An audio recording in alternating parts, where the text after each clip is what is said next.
গায়ক মিউজিচিয়ান নহ'লে একো নাই হয়নে আমি একেলগে আৰু সাউন্ড নহ'লে একো নাই ষ্টেজ নহ'লে একো নাই লাইট নহ'লে একো নাই পেণ্ডেল নহ'লে একো নাই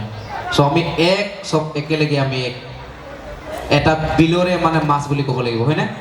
চ' সেইকাৰণে আমি সকলো মিলিজুলি থাকিব লাগিব সাউন্ড এছ'চিয়েশ্যন হওক ষ্টেজ লাইট আমাৰ কেমেৰা পাৰ্চন তেখেতসকলেও নহ'ব তেখেতসকলে আমাৰ অনুষ্ঠানবোৰ প্ৰকাশ কৰিব নি লৈ যাব ত' thank you so' much camera person আমাৰ দাদাসকল আছে থেংক ইউ ছ' মাছ থাকিল আপোনালোককো আৰু প্ৰথমতে আমাৰ সকলোৰে চিনিয়ৰ বেছ গীটাৰ ৰিংচাৰ ব্ৰহ্মা তেখেতক অকণমান হাত চাপৰ দিব কাৰণে কৰিছোঁ তেখেত আমাৰ বেছ গীটাৰ ৰিংচাৰ ব্ৰহ্মা আমাৰ নেক্সট আছে আমাৰ ৰিডম ছেকশ্যন জন দেইমাৰী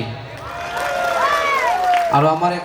আৰু আনটি ৰিডম ছেকশ্যন ড্ৰাম তেখেত হ'ল সুনীল দেইমাৰী আৰু আমাৰ ইফালে আছে বাঁহী অৰণ বড়ো আমাৰ কীবোৰ্ডত আছে ৰাজীৱ ডেকা অকণমান হাত চাপৰি আৰু আমাৰ লিড গিটাৰত আছে জেকব দেইমাৰী আৰু আমাৰ মোৰ মেনেজাৰ অনাৰু বড়ো আমাৰ টেকনিচিয়ান বিগ্ৰাই বড়ো আৰু কেইটামান আছে গাড়ীত আছে আমি তেখেতসকলে নাহিব এতিয়া ঠিক আছে অ'কে মানে ফূৰ্তি গীত গাবলৈও মানে কিবা মনটোৱে কিবা লাগি আছে